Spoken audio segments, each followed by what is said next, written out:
what do you see coming in say the next 3 to 5 years? What is in your heart? Yeah, I think, it again is asking what God's doing both here and there.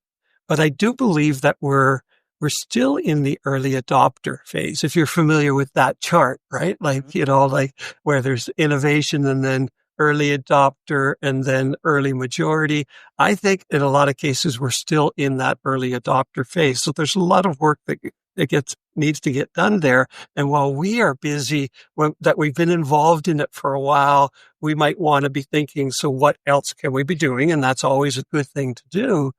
But the moment we get tired of talking about the things we've been talking about, the basic principles, that's the time we need to be talking about them.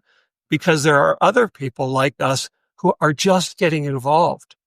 You mentioned like what's business's mission? What's that all about? So I see that continuing to grow.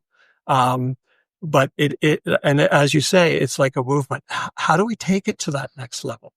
How do we help movement type of grow with God's help, and a lot of prayer and a lot of, talking to him about what he's doing and where he'd have us to go. But what's it going to take? So those are the things for me that even here in Canada, what's it going to take? We're still at that early adopter. It's too early to claim any victory.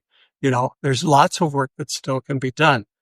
But look how the movement has grown since 2002, 2005, that time, year 2000, like in the last 25 years. What's it going to be like in 25 years? Right? And while I can't fathom that far out, right? It's hard enough to do 5 years. It's hard enough to do 3 years, but what needs to be put in place? And I guess that's, some of my having lived in corporate life is it's kind of like, okay, what are the things we need to be working on today that gets us where we need to be in 5 years? And that's really that. So it is that next level. And, yeah. I like what you said. I think back to when I first got involved in the early '90s, and it was certainly not a movement at that point in time. It was more of a kind of a one-off strategy here or there to reach the unreached. But I, if you'd asked me back then, would I have anticipated what we see today, I would have probably run out of the room screaming. No way would I have anticipated a global movement at all. Where BAM or B4T or whatever people want to call it is active in virtually every country on the planet, even places that you can't imagine it being active. It is often very, very quietly. And so there's that's amazing. But then your counsel to us, I think, is really wise, Aubrey, and that is, let's don't pat ourselves on the back as if the flywheel is spinning. It's not. It still needs those lots of little pushes to keep it spinning or to get it spinning. And I think that transition from early adopter into a little more adoption maturity, that's a painful time. And a lot of movements die during that period because the fundamentals get taken for granted. Peter Greer, the president of Hope International, great guy, wrote a powerful book called Mission Drift. And it's a warning to leaders. And I think it's a warning to us. It's that don't forget the fundamentals.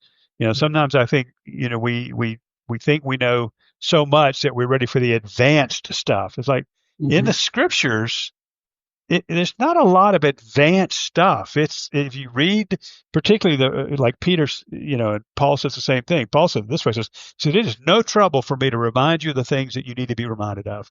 And I will gladly do so over and over and over. And I think that is so important for us during this time, is to keep coming back to basics like the fourfold bottom line, like breaking down the sacred secular dichotomy, like the whole church to the whole person in the whole world. I mean, these are not new, but they are foundational. And I'm not sure that the concrete is set just yet it's wet on the foundation. It's wet cement. That's exactly right. So what advice would you give us? I'll let you kind of wrap us up with just advice from a guy that's been around a good while, like me, seen a lot. and you have learned a lot, and you have a, and I don't want to embarrass you, but having lived with you now for all of 4 days, I'm an expert. Aubrey has a powerful, quiet humility about him that he's always learning, and yet the people that you're asking questions of, which is kind of your style, are learning as they answer your questions. So there's a Mm-hmm. wonderful godly brilliance in all of that. But what would you say to us by way of just advice, counsel, warning? What would you say to us around the world? Yeah, I think it really goes back to what we were saying earlier, just around get involved somewhere, right? Mm. God has equipped you already with so much. Whether it's education, whether it's actually the business experience, whether it's whatever it is, it's different for all of us. And I think that piece of advice would be just get involved somewhere. Hey, contact me, contact Mike, Yeah, like we can put you in contact just through a simple conversation. And I've had so many of those as well, right? yeah. That just by the introduction of someone to someone, that may be the purpose that God has in you getting involved and connecting that way. And then the rest is up to him.